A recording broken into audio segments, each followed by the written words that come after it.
The Northman, la película dirigida por Robert Eggers, que nos adapta a la saga nórdica que inspiró el famoso Hamlet de Shakespeare. El hombre del norte, en su título en castellano, es un ejemplo de tomarse en serio eso de no dar patinazos históricos a la hora de representar nuestro pasado.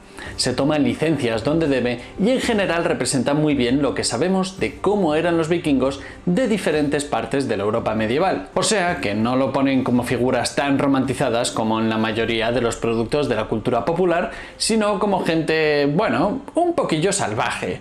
Lo que no es bueno ni malo, simplemente es más correcto desde un punto de vista histórico. Y eso no quita que estos guerreros del norte pierdan nada de epicidad, ni un pelo de barba larga y rubia, diría.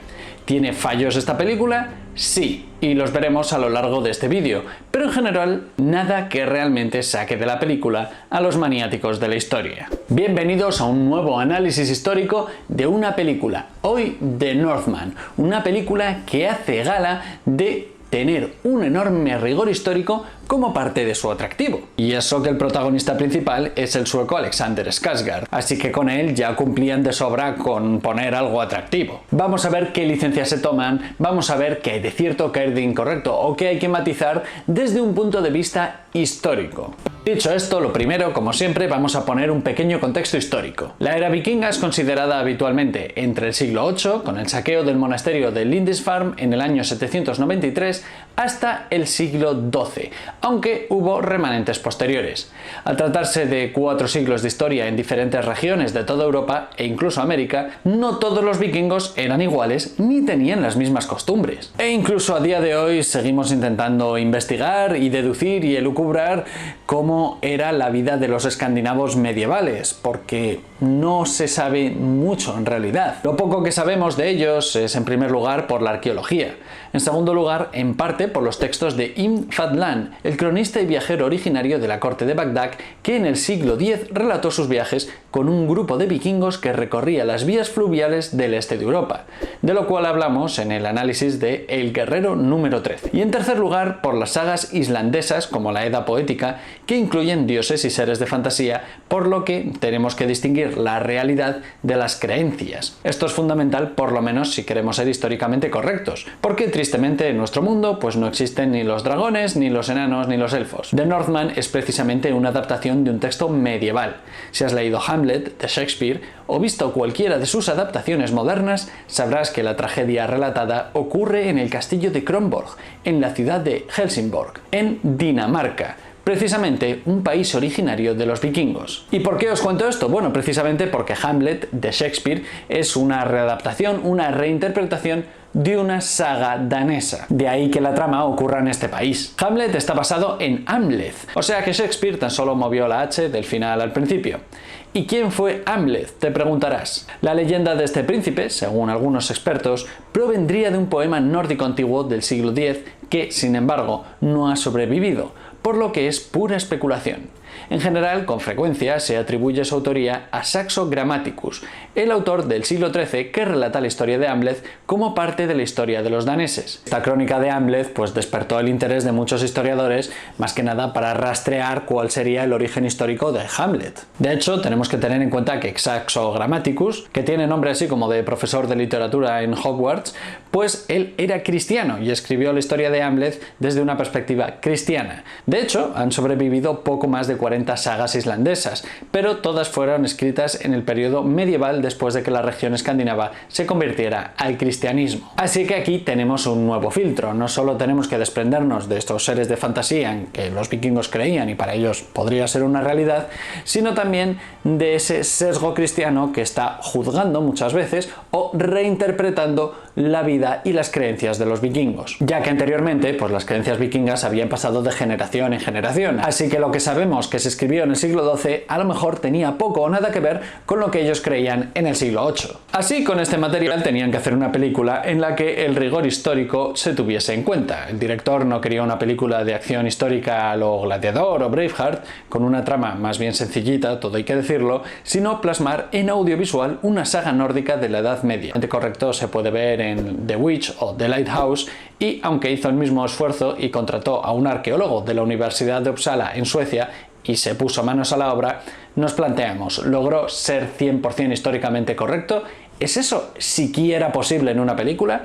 Vamos a verlo. Pero antes de continuar, ¿te gusta saber qué hay de verdad en el cine? ¿Te gusta conocer los errores históricos de películas famosas? Pues te presento mi nuevo libro, La historia no es como la cuenta Hollywood. 101 mentiras de la historia que te creíste gracias al cine. Un recorrido cronológico por la historia de la humanidad de la mano de las películas más famosas que abordan nuestro pasado y repasando los grandes errores históricos, las exageraciones o lo que son simplemente invenciones. ¿Eran los dinosaurios como nos los mostró Jurassic Park? ¿Las pirámides fueron construidas por esclavos como vemos en El Príncipe de Egipto? ¿Las luchas de gladiadores resultaban tan letales como las retrata Gladiator? ¿Existió realmente Ragnar Lothbrok, el legendario guerrero vikingo? ¿Vivió Pocahontas una historia de amor como en la película o llevó una vida marcada por la violencia? ¿Es salvar al soldado Ryan un buen reflejo del desembarco de Normandía? Todo esto y mucho más lo podemos aprender en este libro, cuyo prólogo está escrito por Andoni, del canal Pero eso es otra historia y Agujeros de guión. Es un repaso ligero, divertido, pero riguroso, y además en cada capítulo te cuento una curiosidad histórica relacionada con el momento de la película que estamos analizando o hablando en ese momento, y no es la típica curiosidad, sino se trata de cosas que dices, pero esto ha pasado de verdad, y te van a dejar con el culo torcido, ya verás. Es perfecto para todos aquellos interesados en la historia, el cine o la cultura general. Tenéis enlaces en la descripción para conseguir el mejor libro de divulgación de cine con historia. Está en formato físico en las librerías de España y en formato digital también, para aquellos que seáis de Latinoamérica y os interese este libro, aunque muy probablemente acabe llegando. Así que muchas gracias si decides darle una oportunidad a La historia no es como la cuenta Hollywood. 101 mentiras de la historia que te creíste gracias al cine. ¿Existieron los berserkers? Sí, aunque se toman sus licencias para representarlos. Los berserkers eran estos guerreros fanáticos de los dioses vikingos que se usaban como tropas de choque en la batalla. Ya hemos hablado de ellos en el canal. Sí es cierto que tomaban setas alucinógenas, se cree que la conocida como Amanita muscaria, y eso les hacía entrar en frenesí atacando a cualquiera, incluso a sus compañeros. Esto está bien reflejado, desde que se drogan hasta que matan a cualquiera, aunque sea un ciudadano indefenso. Ahora bien, ¿vestían con pieles? Pues esto no está claro del todo. Puede que la propia palabra berserker nos dé una pista, ya que significa camisa de oso. Ber es oso en la raíz germánica de las lenguas nórdicas y sker es camisa.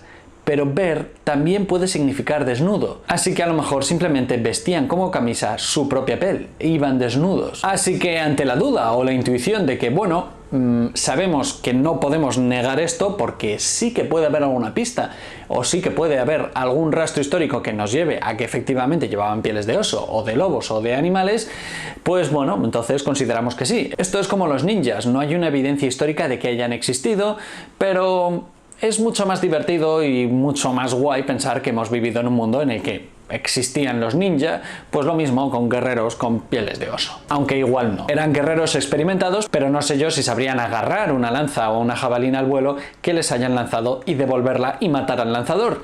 Esta escena fue muy comentada por ser demasiado fantasiosa y porque, por muy experimentado que seas, eso es prácticamente imposible de hacer. Tienes que sacar un 20 en la tirada. Sin embargo, tiene sentido que lo pongan porque precisamente en la saga nórdica, donde se relata la vida de Hamlet, relatan que pasó esto, que hizo esto, que agarró una lanza al vuelo y mató a quien se la había lanzado, así que por mí bien que lo pongan. Tampoco sé si dominaban la técnica de disparar con arco a caballo, no creo que fuese algo muy habitual entre ellos, pero no me parece tan raro que alguien hubiese podido hacerlo. Con respecto también a los berserkers, pues no sé hasta qué punto alguien puede estar tan fuerte y musculoso como vemos en la película, si no está ayudado de batidos y proteínas modernos, complementos y entrenamientos muy específicos para trabajar diferentes partes del cuerpo y aumentarlas de tamaño. Porque esto es una crítica que se hace en general al cine histórico. Una cosa es estar fuerte y ser grande y otra es tener 0% de grasa en tu cuerpo, así que esto sería un debate moderno aplicado desde un punto de vista histórico.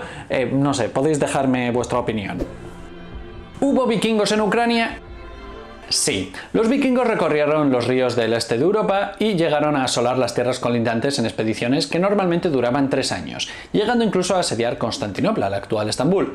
De hecho, el origen de Rusia está en el Rus de Kiev. Es una ciudad fundada por los vikingos de la zona de Rusia. La palabra ruso, de hecho, tiene su origen etimológico en la palabra del sueco medieval para definir a los que reman, porque hacían expediciones remando. Los rusos son los remeros. La influencia nórdica llega incluso a que en Ucrania hay pueblos con nombres en sueco medieval como Galmansvenski, que significa antigua villa sueca.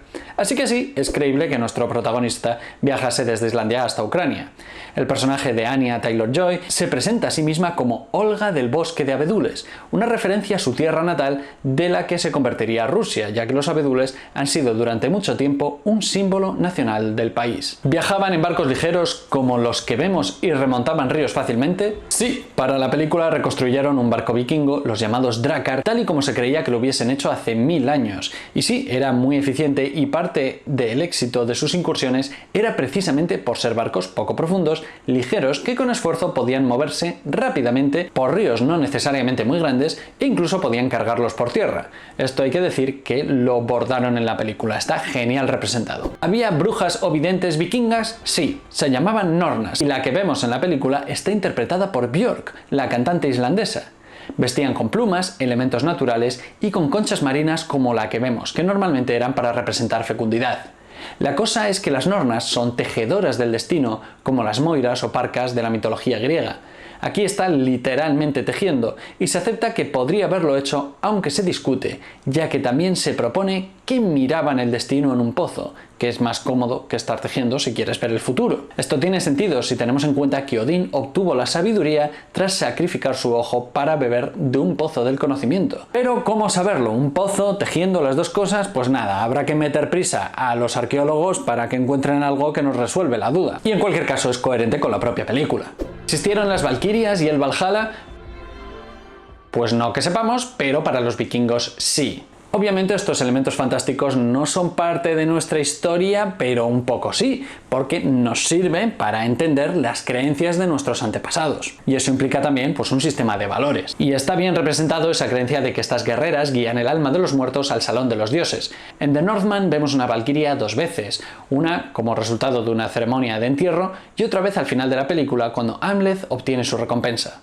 Ahora bien, este casco no es nada histórico y forma parte de la representación romántica de los guerreros vikingos. Y esto me lleva al siguiente punto: cascos en general. Todo lo que sabemos de los cascos vikingos es por únicamente un solo casco, que fue encontrado en Noruega en 1943, el yelmo de Geirmundbu. Este preciado resto arqueológico nos hizo confirmar que los cascos vikingos no tenían ni cuernos ni alas, pero tampoco trazados pomposos como el del casco de la Valquiria. Tampoco tendrían una cota de malla colgando, como hace el tío de nuestro protagonista, para ocultarse. Eso parece más un casco sacado de una película de fantasía, aunque es creíble dentro de la propia trama. También vemos en Islandia a un señor con una cota de malla cubriéndole la cabeza, y este tipo de protecciones es posterior. Ese hombre no sabía de moda, iba más a la moda del siglo XII que a la moda de su propio siglo. Igual era un visionario. Pero vamos, que salvo por esos cascos, todo lo demás, muy bien. O llevaban protecciones de cuero, o gorros con pinta de calentar mucho las orejas en invierno, como este de aquí. ¿Llevaban correctores dentales? No, pero es que no son correctores dentales. Resulta que ahora hay que aclarar cosas porque un iluminado en Twitter pues decidió criticar el rigor histórico de una película porque vio a la Valquiria como con marcas en los dientes y pensó, le han puesto aparato, esto no tiene ningún sentido. Y entonces pues pasa lo de siempre, que hacemos caso a un random de Twitter que a lo mejor es un indocumentado y a partir de ahí se genera un debate respondiéndole. Pero bueno, aprovechando esto, pues efectivamente sí hay algo de histórico en esto que vemos. Se han encontrado restos de esqueletos vikingos con tallas en los dientes. No tenemos muy clara su finalidad. Quizás fuese de manera ritual, no lo sabemos, pero desde luego es algo que se hacía, aunque no parece ser que fuese exclusivo de las Valquirias, porque hemos encontrado restos humanos con estas marcas. ¿Se practicaba un ritual en el que se hacían pasar por animales, tirándose pedos y eructando como un paso previo a la vida adulta? Puede ser. Igual piensas que es una pena que hayamos perdido esta tradición, pero no se sabe si realmente esto pasaba. Diría que este ritual de creerse un lobo está inspirado en la saga Volsunga, cuando Sigmund mata a su hijo, Sionfjotli, mientras ambos tienen forma de lobo y luego lo devuelve a la vida con una hierba mágica. Pero esto no está nada aceptado como que fuese lo normal. Por otra parte, tampoco me parece nada extraño pensar que en algún momento de la historia de los vikingos, o en algún lugar en particular, bueno, pensando que es una cultura tan ligada a la naturaleza, pues se practicase este tipo de ritual. Es creíble y bastante posible, pero tampoco podemos dar por hecho que fuese la norma. ¿Están bien representadas las armas?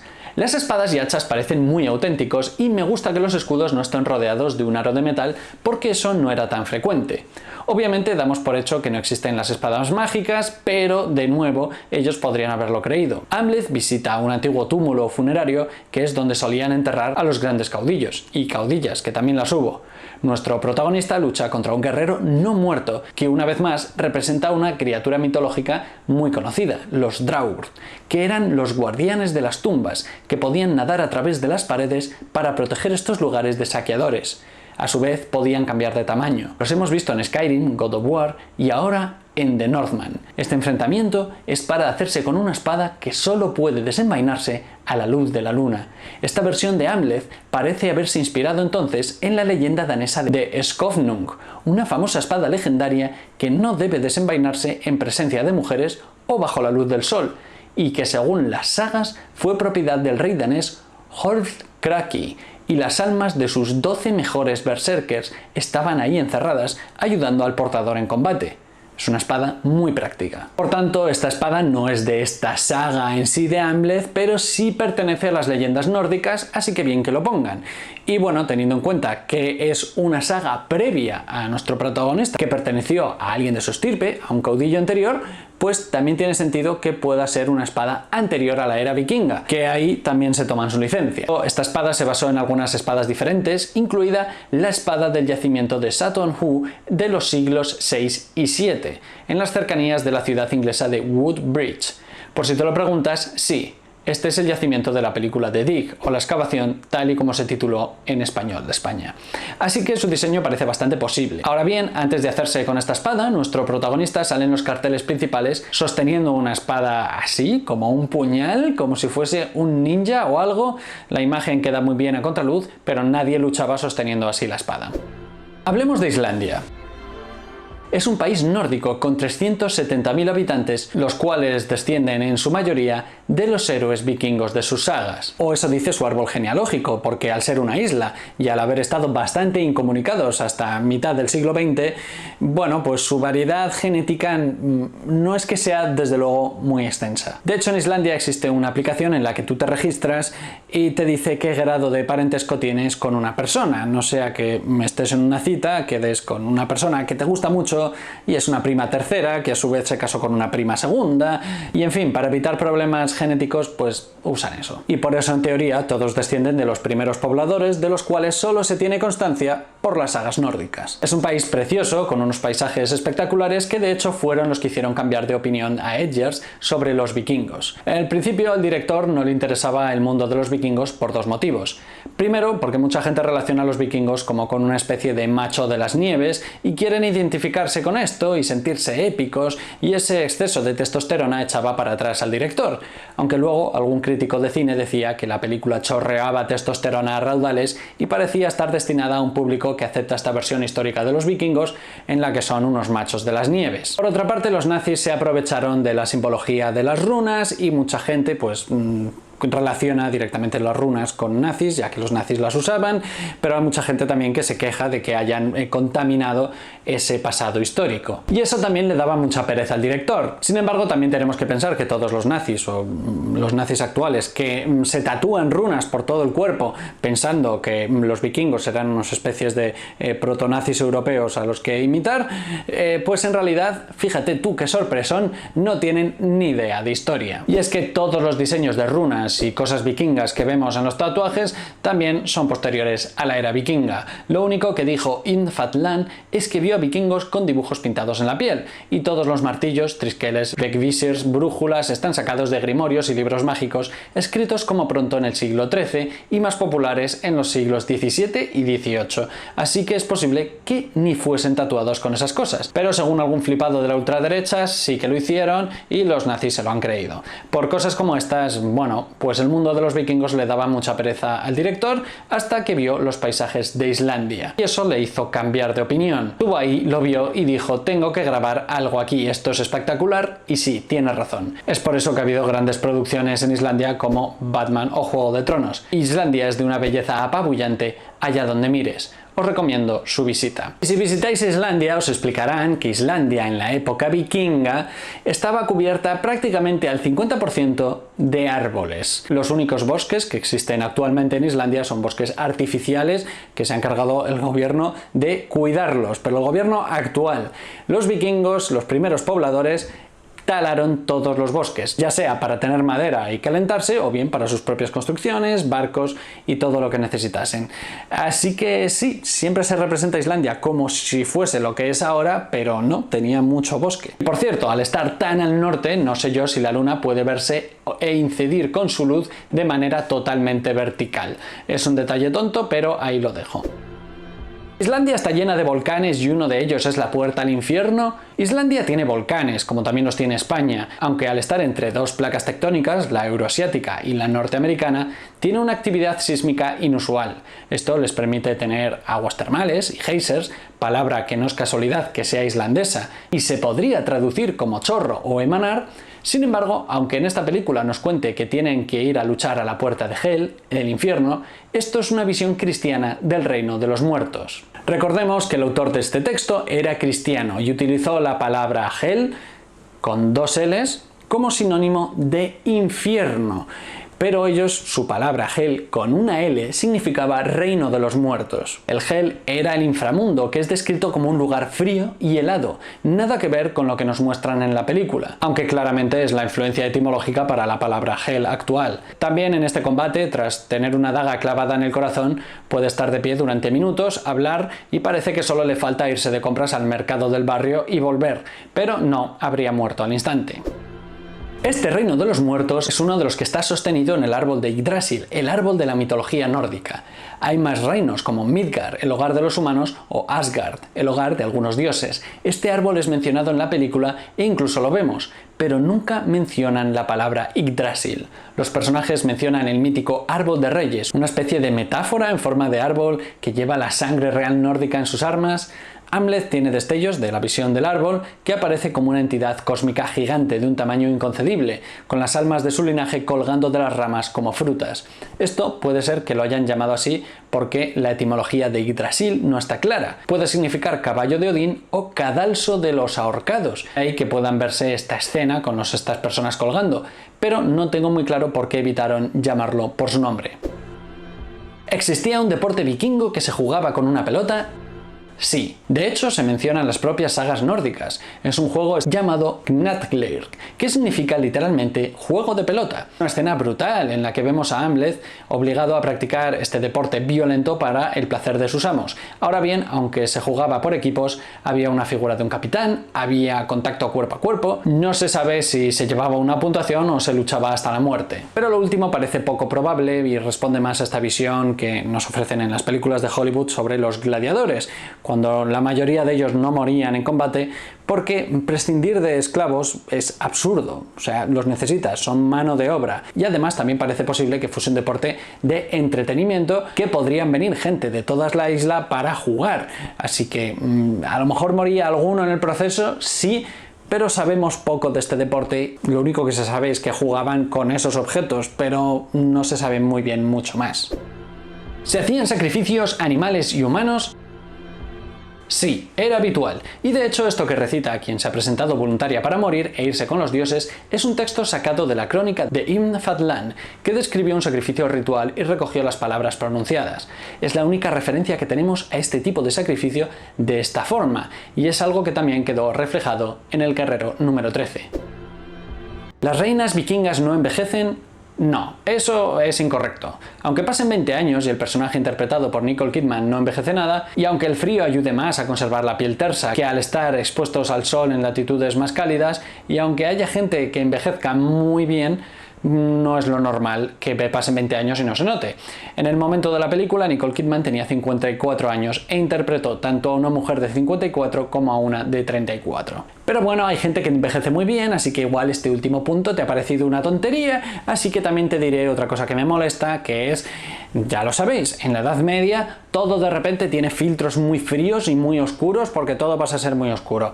Bueno, sí, algunos me diréis, es que en Escandinavia es de noche todo el día. No es verdad, es de noche todo el día en algunas partes, en invierno, luego en verano es de día todo el día. Y como sabéis, yo vivo en Suecia, he pasado 4 años de mi vida en Suecia, he visitado Islandia y ¿sabéis qué? Hay días soleados, hay días en los que puedes salir a pasear y aunque haya nieve, pues puedes hacer actividades de invierno como ir a hacer esquí de fondo o una barbacoa si quieres. No es todo súper deprimente y oscuro todo el rato. Pero bueno, últimamente el cine hace todo bastante oscuro y más si hablamos de la Edad Media, pero tengamos en cuenta que los vikingos pintaban sus casas de colorines y vestían también de colores. Es decir, eran más parecidos a los Power Rangers que a las películas de vikingos modernas. En resumen, es una película que no esconde que los vikingos hacían cosas terribles, violaban, saqueaban, tenían esclavos, incluso para la época su cultura era considerada demasiado violenta, pero aquí no lo esconden, y nos adentran en cómo alguien podría interpretar y ver el mundo en la era vikinga, así que a mí me parece un acierto de película. A nivel histórico es de lo más riguroso que nos podemos encontrar.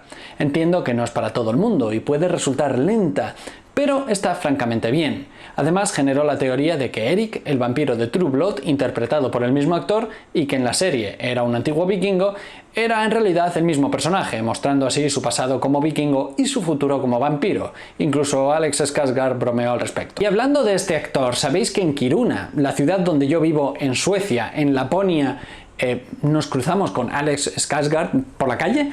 Así que creo que está preparando una película ahí, ambientada en Kiruna, habrá que estar atento. ¿Y no le saludaste? Pues no, porque era la época en la que habíamos visto The Northman y dije, este tío nos va a destripar, o sea, vamos, prefiero estar lejos de él. También deciros que hay un Patreon para poder elegir qué películas y qué cosas traemos al canal, así que eres bienvenido a participar y ayudar a mantener a flote el canal. Me puedes seguir en las redes sociales, en los directos de Twitch o YouTube cuando los haga para saber, bueno, qué cosas voy a traer al canal, y me ayudas mucho también compartiendo el vídeo. Lo puedes compartir a alguien que le guste la historia de los vikingos, a alguien que le haya gustado esta película o a ese amigo tuyo que parece que no envejece, que parece que tiene como 10 años menos. Muchas gracias a todos por ver este vídeo y muchas gracias en especial a los Patreons que veis en pantalla.